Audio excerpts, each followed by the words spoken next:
अस्सलाम वालेकुम, मैं इमदाद सुमरो। सदर ममलिकत हैरान और परेशान, चीफ जस्टिस ऑफ पाकिस्तान की ज़बान पर शिकवा। आज इस्लामाबाद में इंतहाई तहलका खेज दिन रहा।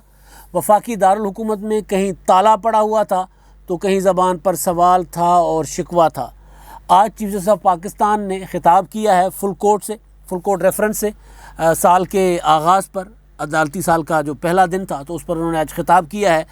और chief justice of Pakistan justice Gulzar Ahmed साहब ने जो वकला तहरीक है उस तहरीक के मुतालिक सवाल उठाए हैं। तो पहले वकला तहरीक के मुतालिक, चीफ जस्टिस साहब के मुतालिक, और उसके बाद वो जो अदालत में मैं कह रहा हूँ पार्लियामेंट में आज जो ताला पड़ा सदर ममलिकत के ख़िताब पर कि वो जंजीर पड़ी दरवाज़े पर देर तो नहीं की थी सहाफ़ियों ने, सहाफ़ी तो बर वक्त आ गए थे, लेकिन प्रेस गैलरी पर ताला पड़ गया। और फिर ख़िताब करने वाले सदर साहब जो हैं वो भी इशारा करके और उन्होंने भी हैरत का इज़हार किया। फवाद चौधरी साहब भी ख़ुद ढूंढते फिरे कि ताला किसने लगाया। लेकिन इस मामले पर बाद में कि हो क्या रहा है पार्लियामेंट में, पार्लियामेंट चल कैसे रही है, हुकूमत इतनी बेबस क्यों है। लेकिन उससे पहले ज़रा मोहतरम chief justice of Pakistan mister justice Gulzar Ahmed साहब का ख़िताब जो है उसका एक जुमला है। बाकी उन्होंने ज़ाहिर है अदालती उमूर पर बात की है, दो इशूज़ पर उन्होंने बात की है, शिकवा किया है। एक है इशू एक ही है लेकिन दो शिकवे किए हैं। एक उन्होंने कहा है कि जी 50% ख़वातीन की आबादी है पाकिस्तान की और हम चाह रहे थे कि उनको नुमाइंदगी दी जाए अदलिया में, लेकिन उनको महरूम रखा गया उस नुमाइंदगी देने से। लेकिन ये उन्होंने अपनी जुडिशल कमीशन से शिकवा किया। और दूसरा उनका शिकवा था पाकिस्तान की वकला बिरादरी से। वो जो तहरीक लेकर चले हुए ना, वो काला कोट काली टाई, ना जाने इस बार किसकी शामत आई, क्योंकि वकला का नारा यही होता है। मुशर्रफ के दौर में जो नारा यही लगा था काला कोट काली टाई का, तो कहा जाता था मुशर्रफ तेरी शामत आई। इस बार वो चीफ जस्टिस ऑफ पाकिस्तान का इस्तीफ़ा लेकर मुतालबा करके निकले हुए कि चीफ जस्टिस ऑफ पाकिस्तान इस्तीफ़े दें और जजेस का सीनियरिटी की बुनियाद पर जजेस का तकर्रुर हो। तो वकला जाने, चीफ जस्टिस साहब जाने। मैं आज जो उन्होंने ख़िताब में एक जुमला कहा है, ख़वातीन वाले जुमले पर बाद में, लेकिन पहले उन्होंने कहा है कि समझ नहीं आती कि बार काउंसिल्स कि जजेस तकर्रुरी में एहतजाज के पीछे क्या महरक़ात हैं। और वो कह रहे हैं कि हम तो हमेशा बार से राय लेते हैं, राय ली है। अब मामला जो है वो बड़ा सामने पड़ा हुआ है, साफ मामला है कि जो गुज़िश्ता इजलास था सुप्रीम जुडिशल कमीशन का,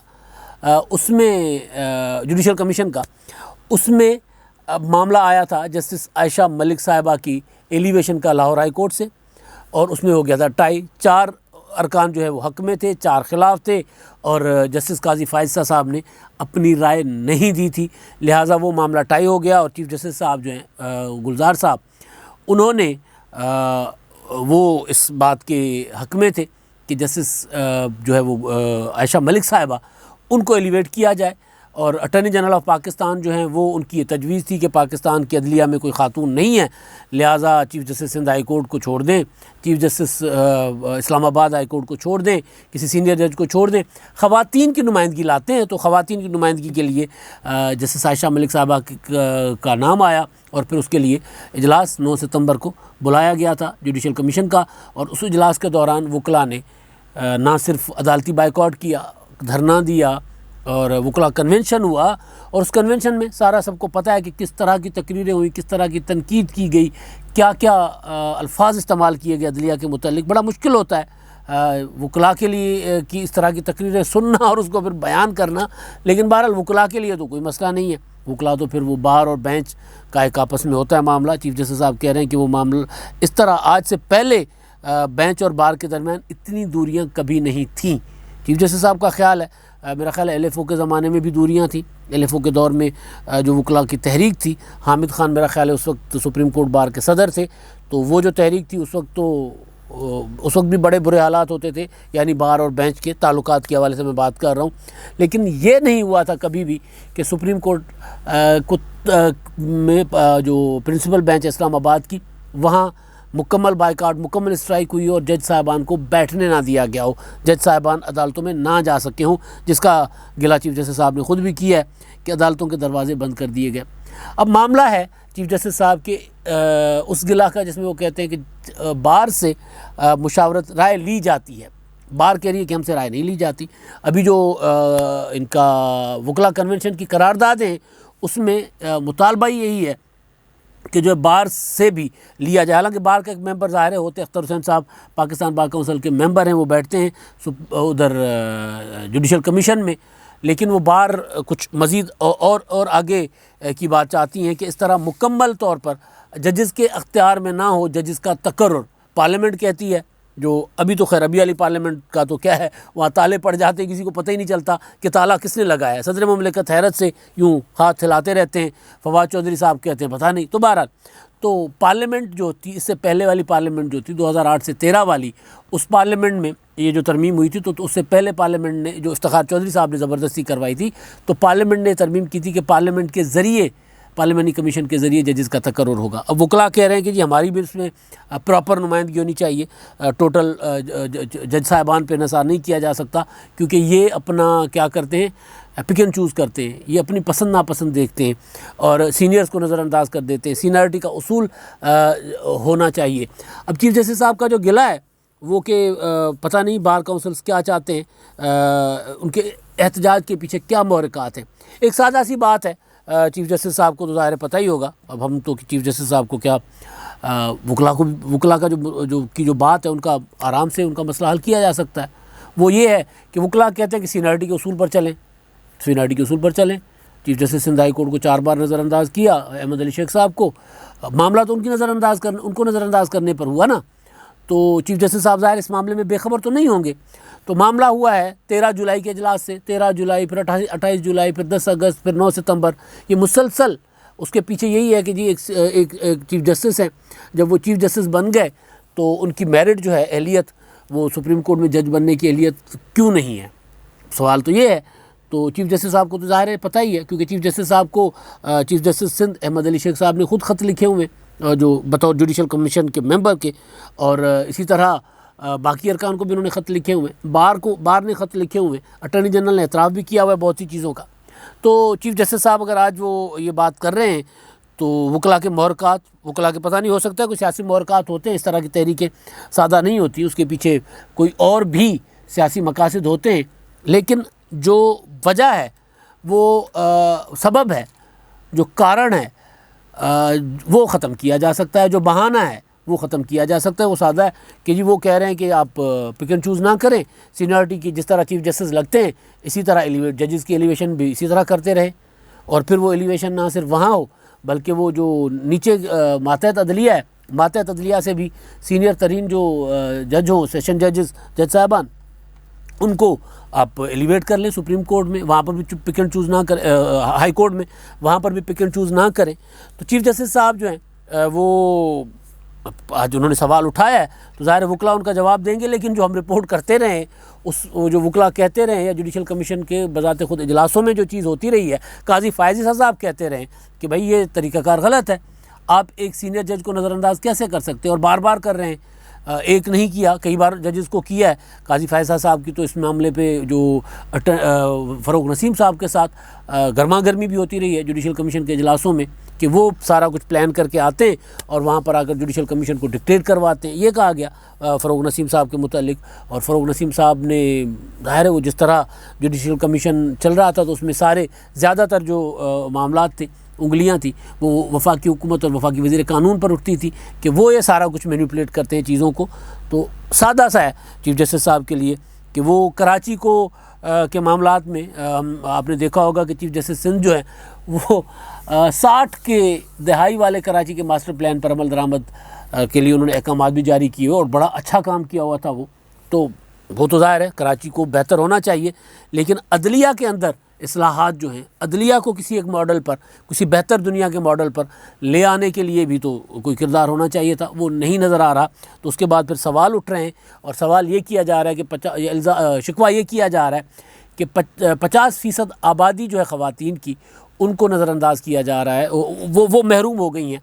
तो वो हाई कोर्ट में भी मज़ीद जज साहबान, ख़वातीन जज साहबान को भर्ती करें और आबादी की बुनियाद पर भर्ती की जानी चाहिए। ये जो 1 2 3 जज साहबा ख़वातीन होती हैं तो वो 1 2 3 क्यों हो, वो इसी तरह हो। अगर आप हमारे पास काबिल वकला हैं ख़वातीन तो उनको आहिस्ता आहिस्ता करके, अगर ये हम ख़वातीन को पता चले कि वो जज बन सकती हैं हाई कोर्ट की और सुप्रीम कोर्ट की, तो वो ना जाने कितनी ख़वातीन, लायक फ़ायक ख़वातीन हमारे यहाँ बैठी हुई हैं और वो आ जाएँ इस पेशे में और अदालत का हिस्सा बन सकती हैं, अदलिया का।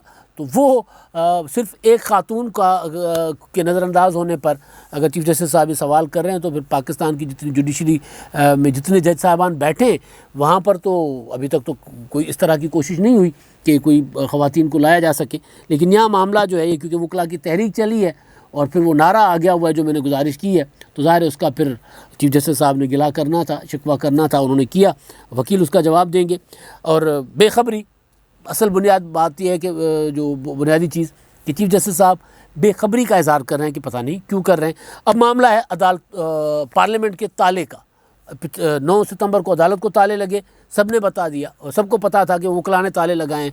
आज पार्लियामेंट में प्रेस गैलरी को ताले लगे। गुज़िश्ता व्लॉग में, मेरा जो पिछला व्लॉग था उसमें तो मैंने गुजारिश कर दी थी कि वहाँ पर क्या माहौल रहा सदर के ख़िताब के दौरान, लेकिन बाकी कुछ चीज़ें उस व्लॉग के बाद जो सामने आई वो भी बड़ी हैरान कुन थी कि वज़ीर इत्तलात फवाद चौधरी साहब जो मीडिया को डायरेक्ट डील करते हैं और पार्लियामेंट में जो पार्लियामेंट्री रिपोर्टर्स होते हैं उनको ज़ाहिर है पार्लियामेंट स्पीकर हाउस फैसिलिटेट भी करता है। स्पीकर हाउस के उस पर स्पीकर हाउस कह रहा हूँ, स्पीकर ऑफिस जो है वो बराह रास्त उनके साथ होता है सहूलतें देने में और उनके कार्ड्स बनने, ये करना वो करना।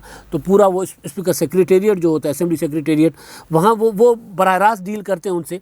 लेकिन बहरहाल फवाद चौधरी साहब वज़ीर इत्तलात हैं, हुकूमत के इंतहाई अहम काबीना के रुकन है। जब आज सहाफ़ियों ने उनको पार्लियामेंट की राहदारी में उनसे पूछा कि पार्लियामेंट को ताला पड़ा हुआ है, तो उन्होंने कहा हो सकता है कोरोना की उसको प्रेस गैलरी को ताले लगे हुए, तो उन्होंने कहा हो सकता है जी ये ताले लगे हों कोरोना की वजह से। फिर उन्होंने कहा नहीं कोरोना की वजह से नहीं। उन्होंने कहा चले मैं स्पीकर से पूछ के बताता हूँ। अच्छा जी हो सकता है, मतलब इनको पता ना हो, इन्फॉर्मेशन मिनिस्टर है। मैंने कहा ना कि ये जो पार्लियामेंट के अंदर के मामलात होते हैं वो पार्लियामेंट सेक्रेटेरिएट देखता है, असेंबली या सेनेट सेक्रेटेरिएट देखता है। तो हो सकता है कि फवाद चौधरी साहब को पता ना हो, लेकिन सदर जो हैं इस पूरी की पूरी पार्लियामेंट के ऊपर सदर साहब है ना, तो सदर साहब जब खिताब कर रहे थे और खिताब में जब उनको मौका आया उनका मीडिया का शुक्रिया अदा करने का कि जी मैं मीडिया का शुक्रिया अदा करता हूँ क्योंकि वो एमएनए रह चुके हुए, तो मेरा ख्याल है 2 बार एमएनए रह चुके हुए, तो उन्होंने जब मीडिया के शुक्रिया का जिक्र किया, तो 1 बार बल्कि एमएनए रह चुके हुए, तो मीडिया के शुक्रिया का जब जिक्र किया कि जी मीडिया का शुक्रिया अदा करता हूँ, और ऊपर उनकी नज़र प्रेस गैलरी पर गई, तो जब देखा कि प्रेस गैलरी तो खाली पड़ी हुई है, तो उनकी आंखें घूमी, आंखें घूम कर फिर यूँ उनका हाथ हुआ कि ये क्या है, क्यों साफ़ ही नहीं है, क्यों मीडिया नहीं है। अब मैंने शुक्रिया अदा कर दिया, वहाँ नहीं बैठे हुए।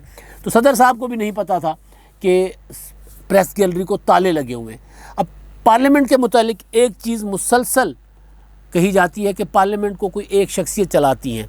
आपको याद होगा कि पिछले दिनों जब मार्च में सेनेट के 3 मार्च सेनेट के इंतखाबात हो रहे थे, तो मुस्तफ़ा नवाज़ खोखर और मुसद्दिक मलिक ने शेरी रहमान के इशारे पर या कहने पर उन्होंने जाकर जो सेनेट इंतखाबात से पहले वो जो उसको हाउस को बनाया गया था पोलिंग स्टेशन, तो उसमें उन्होंने खुफिया कैमरे पकड़ लिए थे। और खुफिया कैमरे 1 नहीं 2 नहीं 6 खुफिया कैमरे पकड़े थे। प्रॉपर एक ऑपरेशन नहीं होता, स्टिंग ऑपरेशन या एक जासूसी का ऑपरेशन, वो ऑपरेशन करके उन्होंने कैमरे पकड़ लिए थे। कैमरे पकड़ने के बाद एक कमेटी बनती है, जी कैमरे कैसे आए। स्पीकर साहब कहते हैं मुझे, चेयरमैन सेनेट कहते हैं जी मुझे नहीं पता। और ख़बर ये थी कि सर रात भर चेयरमैन सेनेट साहब खुद वहाँ पर बैठे रहे, 3-4 बजे सुबह गए वहाँ से फजर को। तो ये मुस्तफ़ा नवाज़ खोखर और बाकियों ने कहा कि हमें तो ये पता चला है कि रात भर खुद बैठ कर लगवाते रहे। उन्होंने कहा कि जी मैंने नहीं लगवाए, और उन्होंने फिर कमेटी बना दी।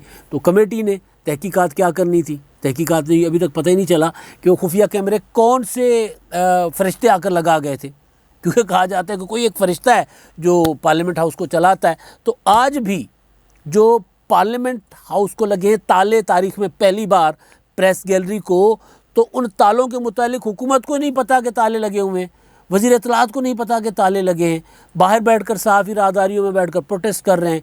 तो सदर मुमलिकत भी बेखबर हैं। वो पता अगर होता सदर मुमलिकत को बता दिया जाता कि यार ऊपर, अब ऊपर नहीं देखना, आज ऊपर कोई नहीं है, वहाँ पर आप उनके शुक्रिया, मीडिया का शुक्रिया अदा करने की कोई ज़रूरत नहीं, वो तो हमारे खिलाफ एहतजाज कर रहे थे। तो हमने तो मीडिया को कंट्रोल करना है, हमने तो मीडिया को टाइट करना है, तो लिहाजा उनको हमने आज ताले लगा कर निकाल दिया। सदर साहब को बता दिया जाता, स्पीकर साहब साथ बैठे हुए थे, जब वो खिताब के लिए उनको दावत दी है तो स्पीकर साहब के साथ से उठकर गए हैं ना, तो स्पीकर साहब ही बता देते कि जनाब आज नहीं है ऊपर कोई, लिहाजा ऊपर मीडिया पर हमने पाबंदी लगा दी अंदर आने पर, तारीख में पहली बार। तो सदर साहब भी बेखबर रहे, उनको भी नहीं पता था। उधर चीफ जस्टिस साहब शिकवे कर रहे हैं, उनको नहीं पता कि जो बार एहतजाज क्यों कर रही है, उनके मोहरकात क्या हैं, वकला क्यों सड़कों पर निकले हुए, वकला क्यों धरने दे रहे हैं, वकला क्यों तहरीक उठा रहे हैं। और सदर ममलिकत साहब को पता नहीं है कि जी पार्लियामेंट को कोई सहाफ़ी क्यों, सहाफ़ी हैं भी प्रेस गैलरी में बैठे हुए कि नहीं। और उस पर फिर वो जो हैरान कुन इशारे जो हैं उनके, वो उनका मजाक बन गए हैं। ये सदर ममलिकत का मजाक नहीं बना, ये पार्लियामेंट का मजाक बना है और इस हुकूमत ने पार्लियामेंट का मजाक बनाया है। और मीडिया पर पाबंदियाँ, मीडिया पर कदगने लगाने और आमरीत से ज़्यादा आगे बढ़ने की वजह से आज जो इस हुकूमत को हज़ीमत उठानी पड़ी है सदर के ख़िताब के दौरान कि सहाफ़ी पार्लियामेंट की राहदारियों में बैठे हुए सफ़ीर आ रहे हैं पूरी दुनिया के, देखते हुए जा रहे हैं कि पाकिस्तान का मीडिया ज़मीन दोज़ कर दिया गया। अब तक के लिए इतना ही। अल्लाह हाफ़िज़।